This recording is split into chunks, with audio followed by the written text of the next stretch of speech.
we go over further complex numbers, writing complex numbers in polar form from the rectangular form. So what we call as the rectangular form is, say we've been given a complex number z in the form a plus ib. That is a rectangular form. Now, say you've been given this complex number a plus ib. Well, when it comes to what is called an Argand diagram, an Argand diagram is a diagram which shows a complex number. It's more like an x or y plane where the y-axis is representing the imaginary part, and then the x-axis is representing the real part. So if you've been given a complex number with a plus ib, that means the x value is a. So we have going to have the x value here, a, and then a y value of b. So just by virtue of it being having an I there, that is going to mean it's going to be on the imaginary root. So here we might not show bi or ib. That is because we already know that when something is on this root, it's already on the imaginary root, and just by that we know it's supposed to have an I. And so this is the complex number that we are talking about. Now let's do it like this. And so if we form that triangle and we put that, so this is going to be the y-axis, this is going to be the x-axis. Say there is an angle theta at this point. So we know that if you've written something that is a complex number z is equal to a plus ib, you can also write it as a coordinate as z is equal to what? A comma b, where b is representing the imaginary root. Of course, because it is a complex number, you can even put an I there. Okay, but of course, if we already know that it is on an Argand diagram, we already know that the b is going to be on the imaginary root, so that would be the point. Now at this point, if you relate x and y with the angle theta, now let's call this as r, the resultant. That will give us, when we are talking about x, so let's talk of sine. Sine of the angle theta which we have here is going to be equal to opposite. Now opposite is y over hypotenuse. Hypotenuse is r. So that means y is going to give us r sine theta. Again, if we talk of cos, that will give us cos theta is equal to adjacent. The adjacent is x, and then the r, okay, is the hypotenuse. So that will be there. So that gives us x is equal to r cos theta. So this can also be written in the form z is equal to, of course we've already seen we can write this as, this is x value, the a is representing x value, and then the b is representing a y value. Now remember, this is bi, which we can also say as, if we are using x and y, the complex number can also be written as a, let's use x, as x plus iy. This is the same form. Okay, so at this point where there is x, I can go on and put that value. So this will give, where there is x, we are going to put r cos theta, which we can see here, and then we've got plus I, where there is y, we can put r sin theta. So we can see that r is common, so we can factorize out r, and then we're going to remain with cos theta plus I sin theta. So when we are writing a number in polar form, we are supposed to express it in this form, which is here. This is called the polar form. Alright, let's consider some examples after understanding that.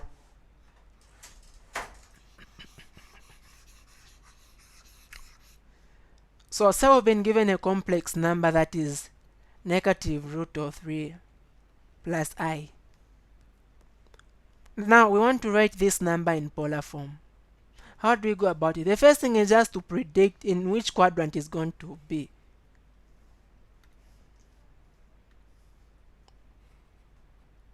So we know that this is the real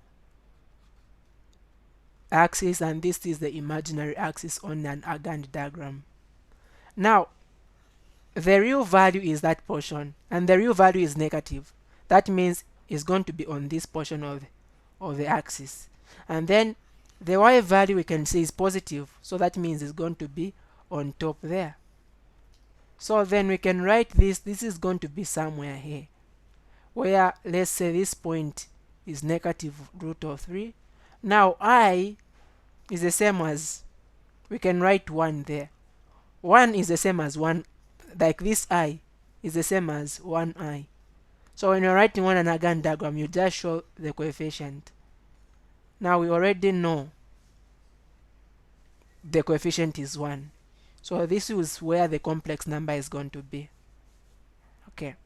So the theta we are going to find when we are dealing with trigonometry, we are going to get that later. Let's first work with it. Now our aim is we want to write it in the form r cos theta plus I sin theta. That is the polar form. So the first thing that we want to do is to find the value for r, to find the value for theta. So now how do we find theta? If you look at something which is like this, okay, you have got, okay, you have got, this is theta at this point, this is y, this is x. If you have got a component, this of course we know that is the opposite, this is the adjacent. So adjacent and opposite, how do we relate them? Using a trig ratio. So that is using tan. We know that tan, the angle theta there, is going to be equal to opposite, which is y, over the adjacent, which is x. So that means theta will be tan inverse of y over x.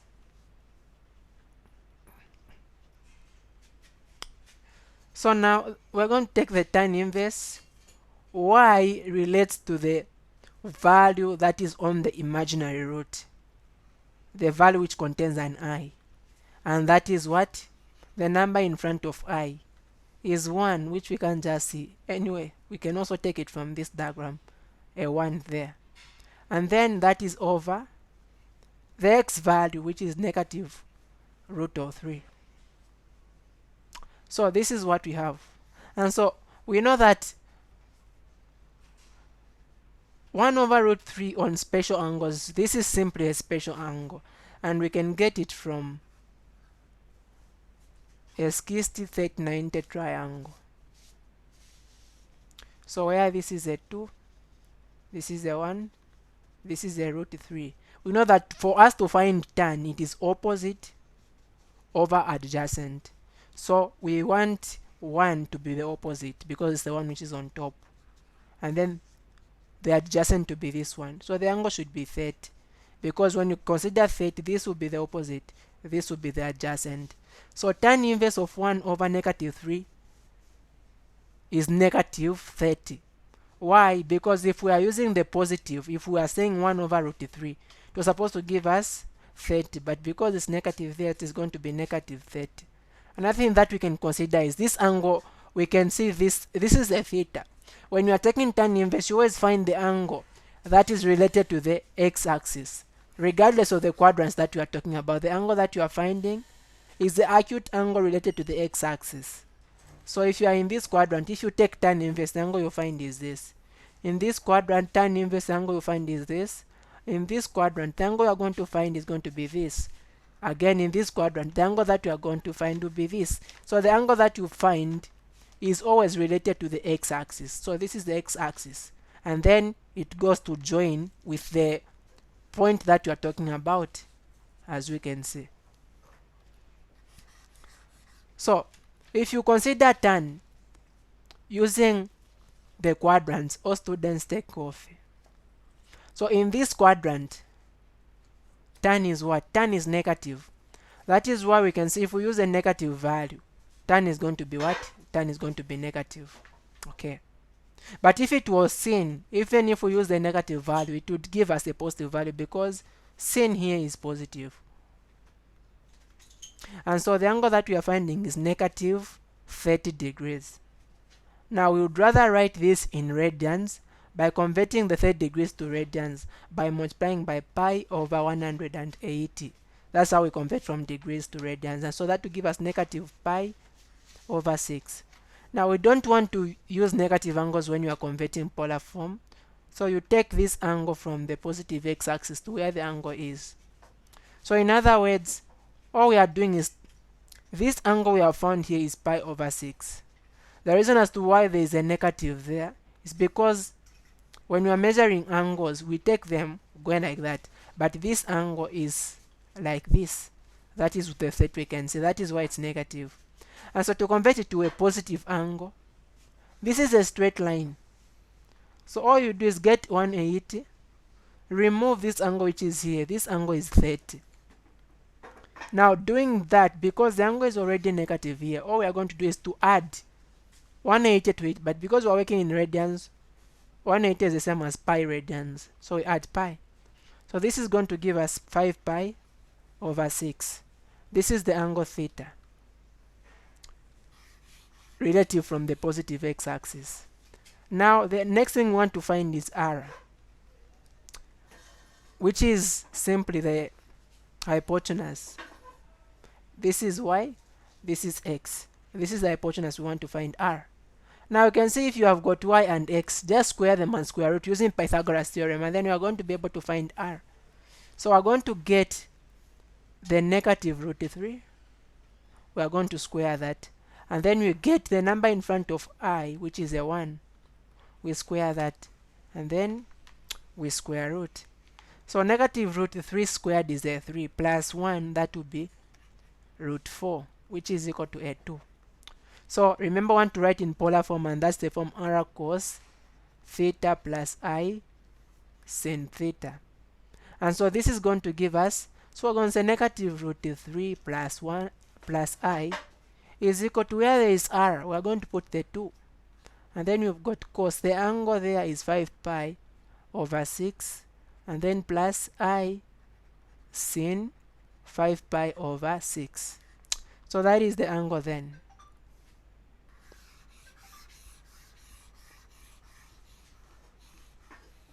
Well, let's take another example. Say we want to find 3 minus 3i in polar form. The first thing that would be important to understand in which quadrant this complex number is going to be. So as we can see, the real part is positive, so that it will be here. But it can either be here or here, where the real part is positive. But look at the imaginary part, it is negative, so it's going to be down there. Okay. So that means this complex number is going to be, this is positive 3, comma negative 3. This negative 3 is coming from the I. Okay, that will represent the y value.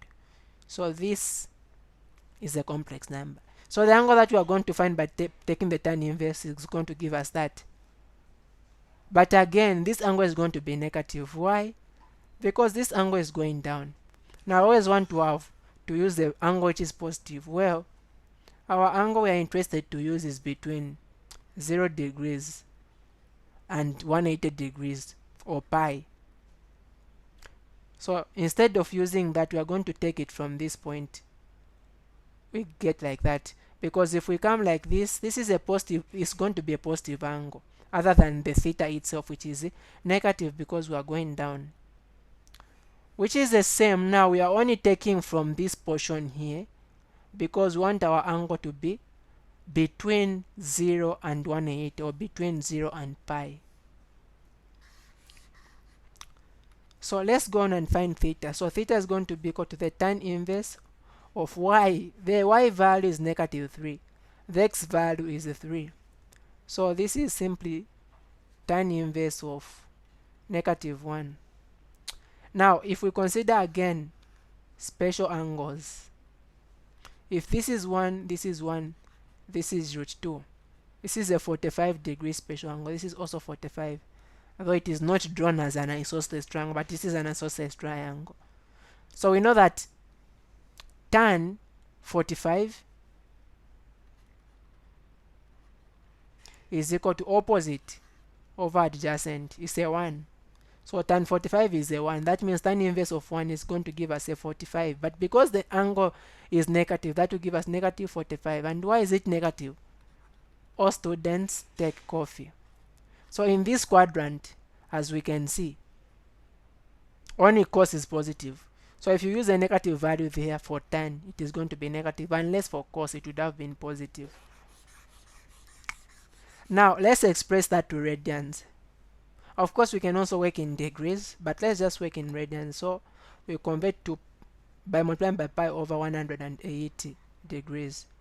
So that is going to give us negative pi over 4, where we saw that this angle was in this quadrant. Now we want to get it from this point to that point. So to this angle we're still going to add 180, which is a pi, and that is going to give us 3 pi over 4.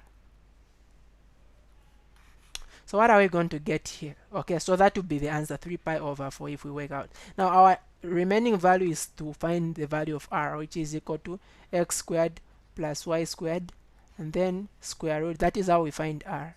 So the x here is a 3 squared, and then the y is negative 3 squared and then square root. So 3 squared is a 9, and then another negative 3 squared is a 9. Take a square root. 9 plus 9 is 18. So that will give root 18. But we know that 18 can be written as 9 times 2. And we know which this can also be split into root 9 times root 2. Now root 9 is a 3, so that gives a 3 root 2. So that is the same 3 root 2. So we go on and express that complex number in the form r cos theta plus I sine theta. So we'll say 3 minus 3i is going to be equal to, where there is r we'll put 3 root 2, and then cos, where there is the angle, is the 3 pi over 4 plus I sine 3 pi over 4. So that is going to become the angle in that case. Okay. Can we consider another problem? Let's see.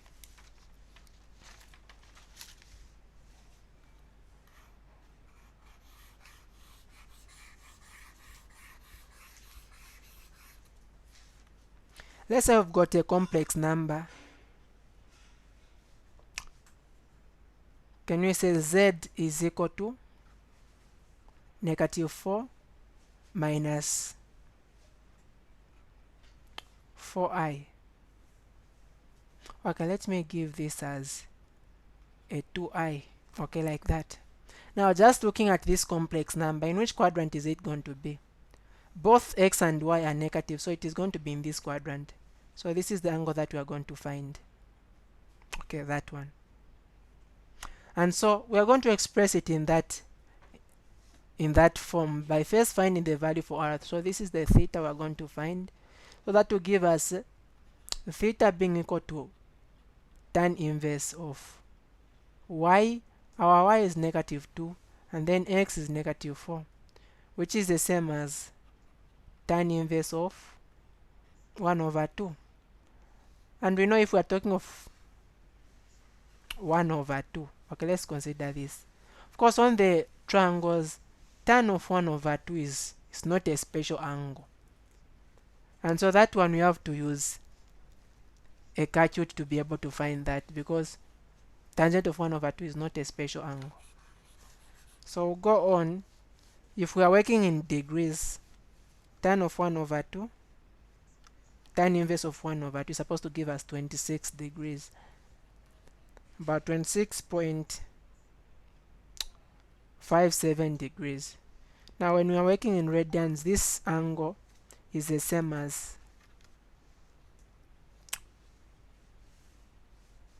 0.464 radians. It is a positive angle. And why is it positive? If we consider in this quadrant where we are, all students take coffee, so tan is positive in this quadrant. Whether you are using a negative or a positive, tan is always positive in that quadrant. By the way, even this, we can see that the negatives cancelled out, and so we remain with a positive value. Okay, so that will be it. Now the next thing is to find the value for r. So r is going to be equal to negative 4 squared plus negative 2 squared, and then take the square root of that. So that is going to give us negative 4 squared is 16, and then 2 squared is a 4, and then square root. So that will give us 16 plus 4, which is root 20. Now 20 is the same as, can we write this with a special angle on it, 20? So 20 can be written as 2 times 10. There's no perfect, sorry, I was meaning perfect square number. And then we can also write it as 4 times 5. So 20 is the same as root 4 times 5. And we know that the root of 4 is a 2. So that will be 2 root 5. Okay. So that is going to be the value for r, 2 root 5.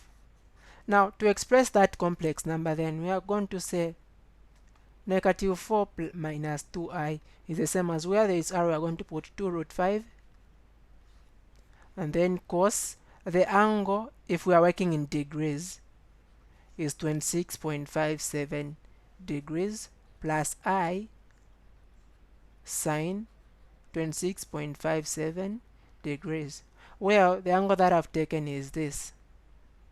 Now, if you are taking the angle relative from the positive x-axis like that, you're supposed to add 180 to the angle that you have. So to this angle, we're going to add 180. If you are taking the angle relative from the positive x-axis up to that point. At times you can use also argument, where you can take the angle going up to that point like that. Now in that case, the angle is going to be negative. It will be 180 minus this angle which you have found, to express it in that form. So all those forms are the same. 180 minus 26.57. This angle is just that it's starting from the negative x going like that. It is the same as just this one which we have here. Or you take it from the positive x going in that direction up to where the complex number is already the same. So that is all about converting to polar form. Thank you so much for watching.